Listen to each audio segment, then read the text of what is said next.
What's up everybody and welcome back to the channel. Loadouts and stratagems are the bread and butter of Helldivers 2, and knowing what to bring into a map to be successful is super important.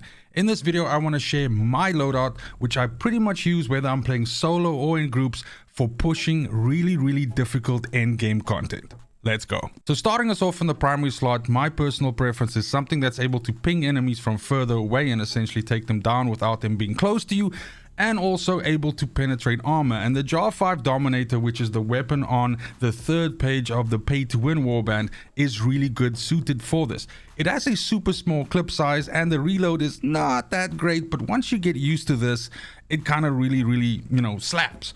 The only other weapon that I would consider, which is kind of similar to it and the one that I was using up until the point where I unlocked this, is of course the R63 Diligence, which is also a marksman rifle, and this one is on, I believe, the second page of the standard warband. Now both of these are marksman rifles, so they take a little bit of getting used to using, because it's not as simple as just spraying and praying or so on, but these are super flexible and are just as good up close as they are killing stuff at a distance. I do however want to give a shout out to the SG225 Breaker shotgun, which is on the fourth page of the standard warband. This is a phenomenal shotgun. I don't field it a lot, but it's absolutely meta. I see a lot of people running it, and for good reason. It has decent damage, decent clip size, decent fire rates, so just overall a fantastic package for your primary weapon. And between these three options, you basically have everything that you need in a primary gun. For the secondary, I really think there is only one answer, and that is the P4 Senator, which is on the first page of the pay to win warband. So I understand that some people might not have access to this, might not have unlocked this, but this is a phenomenal weapon to work towards. You can of course get super credits in the game and eventually just farm out enough to be able to buy this warband. But all the other sidearms in the weapon, at least the ones that I've unlocked, are either just normal pistols or Uzis, whereas this is an actual weapon that, even though it has a small mag size at 6 bullets, is able to dish out a fair amount of damage and can one tap a lot of the smaller enemies, and basically with a full mag take down a lot of the, let's say, medium to slightly larger enemies. Plus it has decent armor penetration, so just overall, once you have this thing, you can rely on it. It is gonna come through like a fucking workhorse. Try it, you'll love it. When it comes to our grenade slot, it's either high explosive or it's impact grenades. Basically the only difference between these two, because their damage is exactly the same, at least according to the stat sheet, is that you will be choosing whether you want something that has a fuse time or whether you want something that explodes on impact.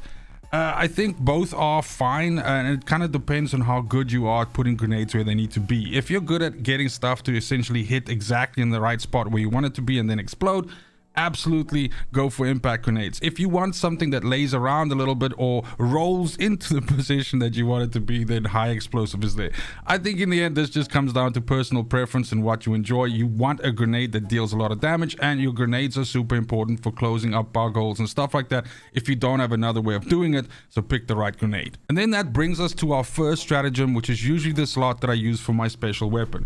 You guys already know what I'm picking, and that is of course the railgun. That is because the railgun is the most efficient killing weapon at late game, just due to the fact that it has a fast reload, it hits really hard, it's able to do a lot of damage to a lot of the late game enemies that you might face, and just overall you're packing like a lot of ammo, so it's a really good package altogether. Now don't get me wrong, for spreading democracy, I enjoy the Stalwart. It's a fantastic machine gun. I personally like the recoilless rifle as well. There's a lot of weapons which do what the railgun does. The point is the railgun just does it most efficiently and doesn't require anybody to help you reload or reload faster. It's got decent ammo, everything.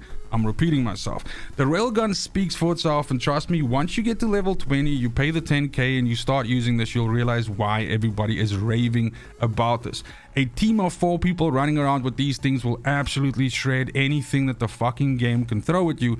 So work towards that 10k and get this unlocked, but on the way there, feel free to use the Stalwart, the recoilless. They are fantastic as well. My second stratagem is usually my backpack slot, and for easy content you can't go wrong with either one of the 2 guard dogs.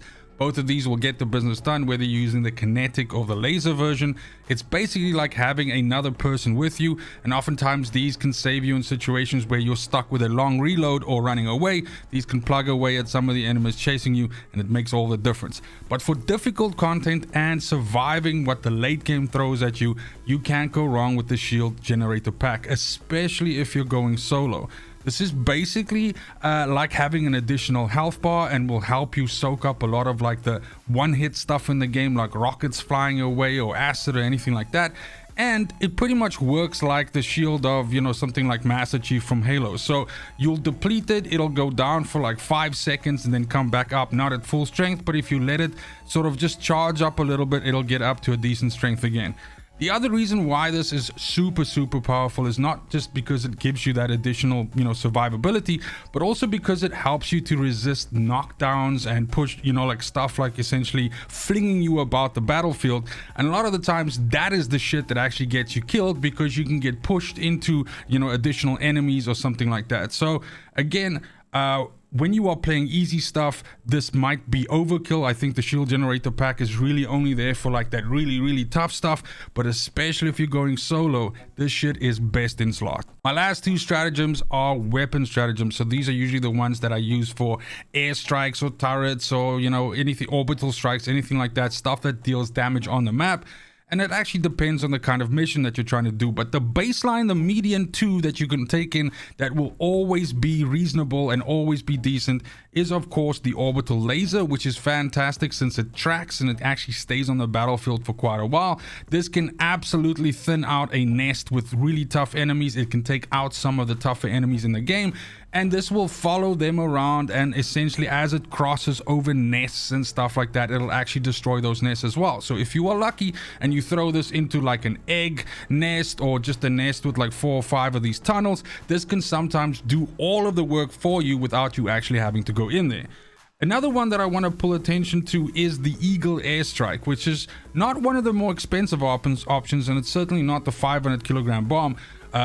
Speaking about the 500 kilogram bomb, it's beautiful. It is a fucking lovely piece of ordnance, but the issue that I have with it is it sometimes feels like if you don't land it directly on the thing that you wanted to kill, it tends to not fucking kill it, which kind of defeats the purpose. What I like about the Eagle Airstrike is the fact that it drops just enough of these little micro bombs from that airstrike to carpet a biggish area, killing pretty much everything that it hits. And it can be used to actually murder out a nest. And sometimes I just basically throw this into one of these egg areas where you have to destroy the eggs, and it does pretty much all my work for me.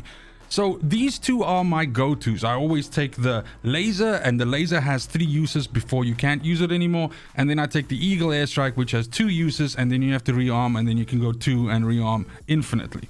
Now, other ones that I do want to call out here is, of course, the Orbital Rail Cannon is really good. This one has unlimited uses, so it's better than the laser for the fact that you can keep using it. But the point is, it tracks the biggest, baddest enemy and shoots once and basically kills that. So it is kind of like really good at killing one specific thing, and maybe there'll be a little bit of like AoE fucking, you know, damage around it, but it's not that good at clearing out a large group of enemies, which is where the Eagle Airstrike and the Orbital Laser basically shines. Then last but not least, talking about armor, and I released a video, I think like a day or 2 ago, specifically discussing armor in greater detail, I would say, which you're more than likely to want to check out. But for me, meta right now is absolutely light. Of course, at the moment right now, and this is even confirmed by the developers, armor values aren't working the way that they're supposed to. So you aren't really getting the benefit of wearing like a heavy armor over something like a light armor, even though their stats are different. What is working though are the perks. And that is absolutely important. Now, 2 favorites for me, if I'm playing, let's say, lesser difficult content, is servo assisted. I love the 30% additional throw distance that you get from this. It really means that you can start super far away and you can arc your stratagems in over walls, everything like that, and basically decimate entire clusters of enemies before they even know that you're there. If you are playing heavier, harder, tougher content, and especially if you're going solo, you absolutely cannot go wrong with Scout. Scout has two really good parts in it. First of all, the fact that any markers that you leave on the map will essentially cause a map ping every 2 seconds around them, and this can show you troop movements. The amount of intelligence that you can get from this is ridiculously good, and this is also obviously phenomenal in group play. But the other reason why I really like Scout is the second part of this perk, which basically makes enemies have a 30% less chance of noticing you. And if you are trying to sneak your way through areas in a lone wolf solo play kind of style, and you just want to whack out some objectives and then move on to the extraction, this can oftentimes allow you to move in between clusters of enemies without them even noticing you. And as long as you don't pop off a shot or anything like that, you could be in and out before anybody's any the wiser. And that's it for the video. Thank you so much for watching, especially if you made it this far. I would say this is my basic framework, and then I sort of chop and change on it depending on whichever mission I'm trying to do. Generally speaking, when I'm playing solo, this is kind of like what I roll with. This will help you deal with a lot of the more difficult threats in the game. It'll also allow you to strike and melt away, and you'll just be really good at picking away enemies at far distances, but also be able to deal with shit when inevitably it goes down and it comes creeping up on you. Let me know in the comments down below what your favorite loadout is, how far you've progressed in the game, what your levels are, what you still want to unlock. Just talk to me about anything Helldivers. I love this game at the moment right now. I love the fact that it's become almost such a cultural thing. Like, people are constantly saying, you know, for liberty this and freedom that and everything. It's fucking hilarious. I love it. If you found this video useful in any way, please do consider subbing to the channel. I have a ton more Helldivers content coming out, and I do also want to take this opportunity to give the streams a shout out. I stream exclusively on Kick every Tuesday, Wednesday, and Thursday in the evening. I stream Helldivers 2 with, you know, people in the community, as well as many other games. It's kind of like a variety stream. So if that sounds like fun, if you want to come hang out with a bunch of cool people and your boy, can't wait to see you. Other than that, it's just super important to me that you have a fantastic morning, afternoon, evening, wherever you are in the world. Till next video, fucking cheers.